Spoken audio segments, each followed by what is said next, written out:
Bien le bonjour Internet et bienvenue dans le Codex des biais cognitifs. Aujourd'hui, nous allons parler de l'effet Peltzman. Les mesures de sécurité réduisent-elles réellement les risques ? Bien que les mesures de sécurité elles-mêmes puissent certainement aider à réduire les risques, l'effet Peltzman suggère que lorsque des mesures de sécurité sont mises en œuvre, les gens ont en fait une tendance à augmenter leur comportement à risque. Pourquoi cela arrive-t-il ?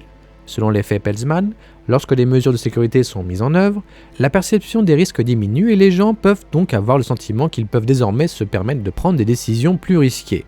En conséquence, le phénomène prédit que les mesures de sécurité obligatoires présentent en réalité un bénéfice inférieur à ce à quoi nous nous attendons.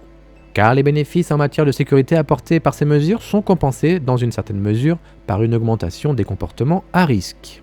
L'effet Peltzman a été introduit pour la première fois par l'économiste de son étude intitulée The Effect of Automobile Safety Regulation, publiée dans le Journal of Political Economy en 1975. Des technologies de sécurité avaient été introduites et Peltzman voulait étudier si ces mesures entraîneraient une diminution des taux de mortalité automobile. En fin de compte, il a constaté qu'il n'y avait pas de diminution des taux de mortalité automobile et a émis l'hypothèse que c'était parce que les conducteurs se sentaient plus en sécurité avec leur ceinture de sécurité et étaient donc plus susceptibles de prendre des décisions de conduite plus risquées, ce qui augmentait par conséquence la probabilité qu'un accident de voiture se produise. L'effet Peltzman a un large éventail d'applications liées au comportement à risque, en particulier dans le domaine des comportements liés à la santé. Par exemple et actuellement les campagnes de vaccination ou de protection contre la Covid-19.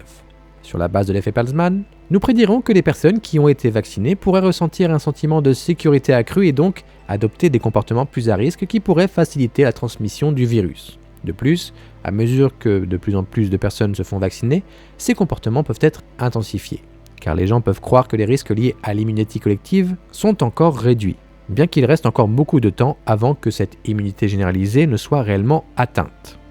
De plus, bien que des messages positifs liés aux avantages de la sécurité des vaccinations puissent être utiles pour encourager les gens à se faire vacciner, ils pourraient potentiellement conduire à la perception réduite du risque chez les personnes vaccinées. En conséquence, les avantages du programme de vaccination de la réduction de la transmission de Covid-19 pourraient être réduits en partie par les risques que les personnes vaccinées augmentent les interactions sociales et prennent moins de précautions de sécurité en raison de la perception réduite du risque. Autre et dernier exemple intéressant sur l'effet Peltzman, il a été étudié que les conducteurs passent plus près d'un cycliste qui porte un casque.